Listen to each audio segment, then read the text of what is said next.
जे जीवनात शिकवले त्याच्यावर प्रभावित होऊन केले.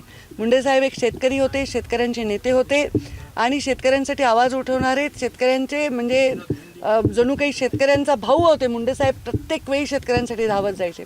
आणि म्हणून मी स्वतः शेतकरी आहे, माझ्याकडे ऊस आहे, सोयाबीन आहे, पण स्वतः शेतीत लक्ष घालायला मला वेळ नाही मिळाला आणि आता मी त्याच्यामध्ये लक्ष घालणार आहे. अनेक भाषणात माझ्या पूर्वीच्या तुम्ही ऐकलं असेल, मी म्हटलं की मी शेतीमध्ये लक्ष घालणार आहे आणि ते लक्ष घालणार आहे तर नुसतं शेती नाही करणार आहे, तर मी नैसर्गिक शेती करणार आहे. म्हणजे आता जैविकच्याही पुढचं नैसर्गिक शेती आहे. तर आता जमिनीचा पोत कमी होणं, जमिनीचा कस कमी होणं, आपल्याला हे दिसत आहेत अडचण, पिकावर परिणाम होतात, त्याच्यामुळे आपण जे खातो त्याचा आपल्या शरीरावर परिणाम होतात.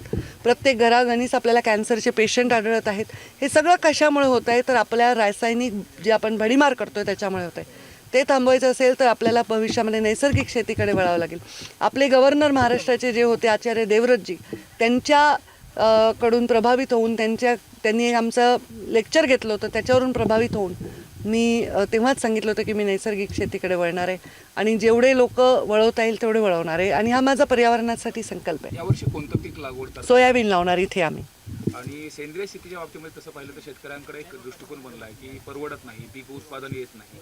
या संदर्भात नेमकं काय मार्गदर्शन असेल? आणि शेतकरी ठीक आहे, परवडेबल शेती जरी असली तरी शेतीचा कस पोत पूर्ण खराब होऊन चाललाय, अक्षरशः शेती नापिकी व्हायला लागली, याच्याकडे दुर्लक्ष केलं जातं. तुम्हाला 2 वर्ष चांगलं पीक येईल, पण तिसऱ्या वर्षी ती माती पूर्णपणे मृत होते. मृदा ही मृत होऊन जाते आणि ते टाळायचं असेल तर आपल्याला गांडूळ खत टाकावं लागेल. इथे गांडुळांचं पण आम्ही आता आणून टाकणार आहे शेतीमध्ये. म्हणजे ते नॅचरली मातीला मऊ करतात आणि नुसतं मऊ करत नाही, ते जे छिद्र करतात त्यांनी मातीमध्ये ऑक्सिजन जातो, नायट्रोजन फिक्सिंग बॅक्टेरियाज आपल्या मातीमध्ये असतात जे आपल्या मातीला कस वाढवत असतात.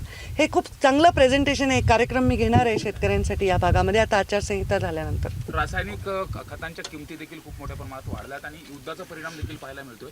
तर काय आव्हान असेल एकंदरीत सगळ्यांना? तुम्ही ज्या पद्धतीने आता शेती करताय, इतर शेतकऱ्यांनी कसं फॉलो केलं पाहिजे? आता मला वाटतं की हळूहळू लोक या मार्गाला येतील. लोकांना ह्याची जाणीव व्हायला लागली. लोक आता बघा प्लास्टिक वापराबद्दल अवेअरनेस आला आहे किंवा जसं आपण स्वच्छतेबद्दल अवेअरनेस आलेला आहे, तसं आता ह्याच्याविषयी अवेअरनेस येईल आणि आमच्यासारख्या लोकांनी ज्यांचे अनेक फॉलोअर आहेत त्यांनी हा पुढाकार घेतला. नवनवीन घडामोडी पाहण्यासाठी स्टार महाराष्ट्र न्यूजला सबस्क्राईब करा आणि ताज्या बातम्यांचे अपडेट मिळवण्यासाठी बेल आयकॉनला प्रेस करा आणि परिपूर्ण बातमीबरोबर रहा, इतरांपेक्षा एक पाऊल पुढे.